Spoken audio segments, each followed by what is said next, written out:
Sa gitna ng mabilis na pagbabago sa global finance, isa sa pinakamalalaking pangalan sa banking industry, yan po ang JP Morgan, ay nagbigay ng matinding pagkilala kay XRP.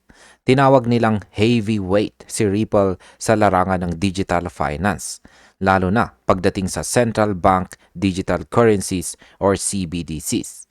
Ang ganitong uri ng pagkilala mula po sa isang higanting institution ay hindi po basta-basta dahil nagpapakita po ito na si Ripple ay nagiging sentro ng pagbabago sa kung paano po gumagana ang pera sa buong mundo. Kaya ayan po ang siyang ating pag-uusapan dito at ang ating simulan po natin sa ating pinakaunang tanong kung ano ang pagkilalang ibinigay ng JP Morgan kay Ripple. Yan, at ang sabi po rito tungkol dyan ay in a recent tweet, crypto researcher Smoke drew attention to JP Morgan's remarks at the Money 2020 conference, where the banking giant recognized Ripple as one of the heavyweights leading efforts to redefine the future of money and the era of central bank digital currencies or CBDCs. Yan, paliwanag po natin yan. Sa naganap po na Money 2020 conference, binanggit ng JP Morgan si Ripple bilang isa sa mga heavyweights na nangunguna sa pagbabago ng hinaharap ng pera. Kasama po si Ripple sa mga kumpanyang itinuturing na may malaking kontribusyon sa pagbuo ng mga digital na bersyon ng mga pambansang pera or CBDCs. Ang pahayag na ito ay nagpatunay na si Ripple ay hindi na lang isang tech company, kundi isa ng pangunahing manlalaro sa global monetary innovation.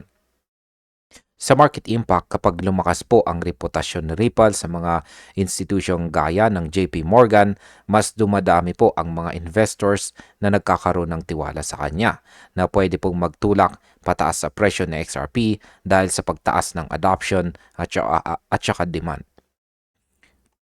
Sunod na tanong ay sino ang mga kasama ni Ripple sa listahan ng mga heavyweights?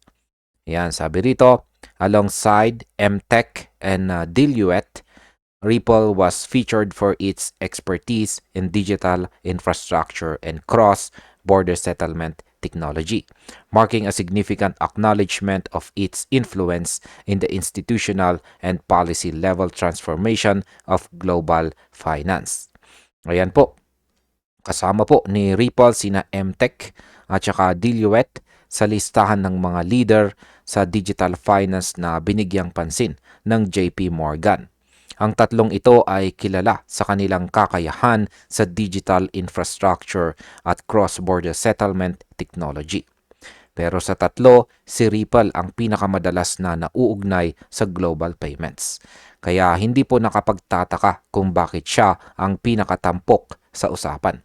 Ang ganito pong antas ng pagkilala ay nagpapakita na si Ripple ay nagiging mahalagang tulay sa pagitan ng traditional na bangko at blockchain technology. Sa market impact, ang ganito pong uri ng exposure ay nagpapataas ng kredibilidad ni Ripple sa mga institution. Sa tuwing nadadawit po ang pangalan ni XRP sa malalaking kumpanya, nagiging bullish ang market sentiment na posible pong magdulot ng midterm price rally. Ano naman ang papel ni Ripple sa pagbuo ng mga CBDC? Yan, sabi rito ay the discussion emphasized that both developed and developing economies are assessing CBDC strategies differently. While advanced economies focus on sovereign digital currencies such as the digital dollar and digital euro, emerging markets are viewing decentralized finance and stable coins as tools to strengthen inclusion and reduce transaction barriers. Ripple's positioning across both spheres reinforces its capacity to serve a diverse range of monetary systems. Ayan, ang mga developed countries daw ay nakatuon po sa mga project tulad ng digital dollar at digital euro, habang ang mga developing nations naman ay mas interesado sa paggamit ng decentralized finance at saka stable coins para sa mas madaling access sa financial system. Ang kagandahan po kay Ripple, kaya niyang tumugma sa dalawang direksyon na ito. May kakayan po siyang magamit sa malalaking ekonomiya at sa mga bansang naglalayong palawakin ang financial inclusion. Sa market impact, dahil versatile po itong si Ripple sa dalawang uri ng market, mas tumataas ang posibilidad na gagamitin po siya ng maraming central banks na pwede pong magdulot ng long-term bullish movement kay XRP. Ano naman po ang pagkilalang ibinigay ng Juniper Research kay Ripple? Yan, sabi rito ay the industry forum Ripple CBDC platform continues to gain recognition from analytical and research institutions. Juniper Research recently ranked Ripple number 1 in its competitive leaderboard of 15 global CBDC technology providers. Ayan, ano nga bang ibig sabihin yan? Hindi lang sa mga komperensya or conference nakakakuha ng atensyon itong si Ripple. Sa bagong report po ng Juniper Research, itinanghal po siya bilang number 1 CBDC technology provider sa buong mundo. Sa 15 kumpanyang pinagbasihan, si Ripple po ang nanguna dahil sa kanyang technical capability at saka scalability. Ibig pong sabihin, handa siyang suportahan kahit ang malalaking bansa na gustong gumawa ng sarili nilang digital currency. Sa market impact, ang ganito pong uri ng recognition ay nagdadala ng malaking confidence sa market. Kapag nakikita po ng mga investors na kinikilala ang technology ni Ripple sa ganitong antas, mas marami ang gustong pumasok kay XRP. Ngayon ay ano naman ang basihan ng mataas na ranko ni Ripple? Sabi rito, this ranking was based on Ripple's demonstrated technical capability, scalability, and readiness to support national digital currency initiatives. Ripple was also recognized by CB Insights as one of the best blockchain solutions for cross-border payments and CBDCs for further validating its prominence within the sector. Ayan, ano nga bang ibig sabihin yan? Ang mataas daw po na ranko ni Ripple ay bunga ng kanyang advanced blockchain technology. Bukod po sa bilis ng transaction, kilala rin siya sa scalability at kakayahang tumulong sa mga national level digital currency programs. Idinagdag pa ng CB Insights na si Ripple ay isa sa mga pinakamahusay na blockchain solutions para sa cross-border payments. Ito ay patunay na ang kanyang technology ay hindi lang limitado sa crypto trading kundi ginagamit din sa mga institutional na operation.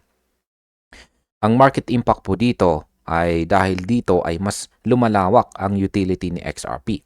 Kapag patuloy po na ginagamit sa mga national digital systems, mas lalakas po ang demand para sa kanyang token.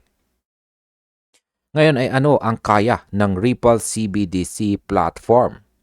Sabi po rito ay Ripple CBDC platform provides governments, financial institutions, and central banks with an integrated solution for the issuance, management, and distribution of sovereign digital currencies. Ayan, ang Ripple CBDC platform daw ay nagbibigay sa mga gobyerno at bangko ng isang integrated solution para sa paglabas, pamamahala, at distribution ng kanilang digital na pera. Ang kagandahan po nito ay nakasandal ito sa parehong teknolohing ginagamit ng XRP Ledger, kaya mabilis at ligtas ang settlement ng bawat transaction. Dahil dito, mas nababawasan po ang counterparty risk at mas bumibilis ang daloy ng pera sa local at saka international na antas. Sa market impact, kapag mas marami pong bansa ang gumamit ng platform na ito, mas lalawak po ang aktual na gamit ng XRP sa real-world payments na magbibigay ng stable upward trajectory sa presyo. Ano naman po ang implikasyon nito sa Europe? Sabi po rito ay with the European Central Bank advancing its digital euro project, the relevance of Ripple's CBDC framework becomes increasingly evident. The company's track record and top ranking suggests that its infrastructure could play a vital role in Europe's digital currency architecture.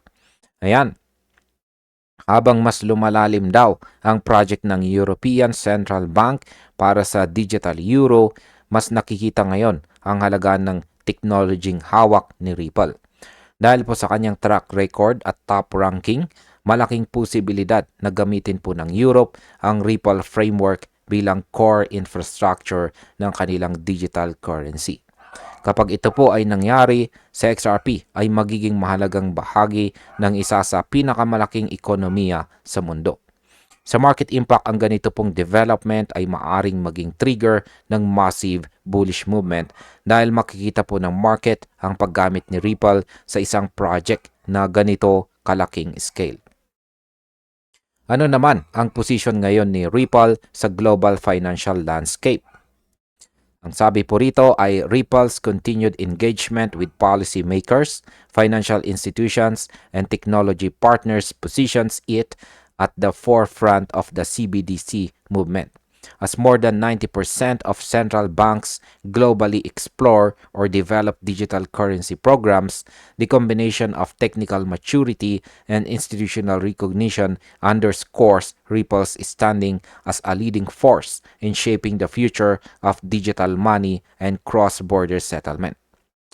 Ngayon, si Ripple po ay aktibong nakikipagtulungan sa mga policy makers, bangko at technology upang tulungan silang maunawaan at maipatupad po ang digital currencies. Sa higit 90% ng central bank sa buong mundo na sumusuri or bumubuo ng CBDC programs, malinaw na si Ripple ay isa sa mga pangunahing haligi ng bagong yugto ng digital money. Ang kombinasyon po ng kanyang matatag na technology at malawak na institutional recognition ay nagpapatunay na siya ang isa sa mga leader ng hinaharap ng pera. Sa market impact, ang ganito pong global presence ay pwede pong magbigay ng long-term stability at tiwala kay XRP na maaari pong magbunsod ng sustained price appreciation. At bilang panghuli ay ang aking opinion naman tungkol dito ay kung titingnan po natin, hindi na simpleng crypto project si Ripple.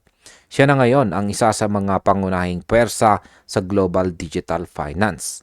Ang pagkilalang ibinigay ng JP Morgan, Juniper Research at iba pang malalaking institution ay malinaw na palatandaan na si Ripple ay nasa tamang direksyon. Habang dumarami po ang bansang gumagamit ng kanyang technology, mas nagiging solid po ang pundasyon ni XRP bilang utility token. Para po sa atin bilang mga traders at investors ay magandang sinyalis po ito. Ang ganitong antas ng institutional adoption ay bihira po dito sa mundo ng crypto. Kaya kung magpapatuloy po ito sa XRP ay maaring maging isa sa pinakamatatag na digital assets sa susunod na dekada. At ayun, hanggang dito na lamang po tayo sa video na ito mga ka-crypto. Maraming salamat sa panonood.